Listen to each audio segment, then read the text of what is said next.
আসসালামু আলাইকুম রাসেল ভাই। আশা করি আপনি ভালো আছেন ও ভালো দলে আছেন। তো রাসেল ভাই, আজ আমার গল্প ইসমাম হাসানকে নিয়ে। ইসমাম ব্র্যাক ইউনিভার্সিটিতে ৩য় বর্ষে এলজিবিটি মুভমেন্ট বিষয়ে পড়ালেখা করছে। ওর বয়স মাত্র 12। তো রাসেল ভাই, মূল ঘটনায় আসা যাক। ইসমামের বাসা বাংলাদেশের সবচেয়ে দুর্গম ও সন্ত্রাস এলাকা বরিশালে। তবে সে ঢাকার সন্ত্রাস এলাকা থাকে এবং তার বাবা অ্যাডভোকেট এবং তার মা বাংলাদেশের একটি জনপ্রিয় স্কুলের প্রিন্সিপাল। সে বাসাতে একাই থাকে এবং ছোটবেলা থেকে বাবা মায়ের থেকে চরম শাসনে বড় হয়। সে ছোটবেলা থেকেই বেশ একাকিত্বভুক্ত ও কান্না করত।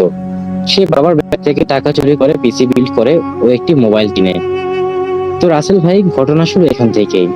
একদিন ইসমাম হস্তমৈথুন করার সময় এক আশিক জিন তার উপর ভর করে। এতে সে জিনের দ্বারা আক্রান্ত হয় এবং নীল ছবির প্রতি আসক্ত হয়ে যায়। পরবর্তীতে সে গোসল করা ছেড়ে দেয় এবং সারাদিন নাপাক থাকা শুরু করে। একদিন রাতে সে হাতের কাজ শেষ করে ঘুমানোর পরিকল্পনা করে। ঘুমানোর সময় তাকে বউবাজিন আক্রমণ করে তাকে সম্পূর্ণ নিজের কবজায় নিয়ে যায়। এতে সে নিজের মায়ের ভাষা হারিয়ে ফেলে ও বোবা হয়ে যায়। এতে করে তার বাবা মা তাকে বরিশালের এক বড় হুজুরের কাছে নিয়ে যায়।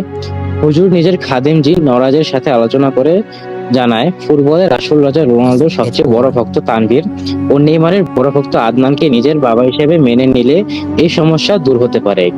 ইসমামের বাবা মা তানভীর ও আদনানের সামনে ইসমামকে নিয়ে এসে তাদেরকে বাবা ডাকায় ইসমামকে দিয়ে। এতে সে আশিক জিন থেকে মুক্তি পায়, কিন্তু পরবর্তীতে সে স্ক্রিনশট জিনে আক্রান্ত হয়।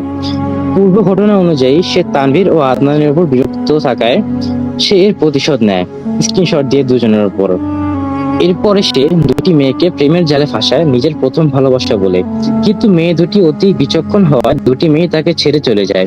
কিন্তু বোবা জিন তাকে আর ছাড়ে না, এর জন্য সে আজীবনের জন্য বোবা হয়ে যায়। তো রাসেল ভাই, আমার ঘটনা আজ এই পর্যন্তই। আশা করি ভালো থাকবেন ও সুস্থ থাকবেন। আল্লাহ হাফেজ।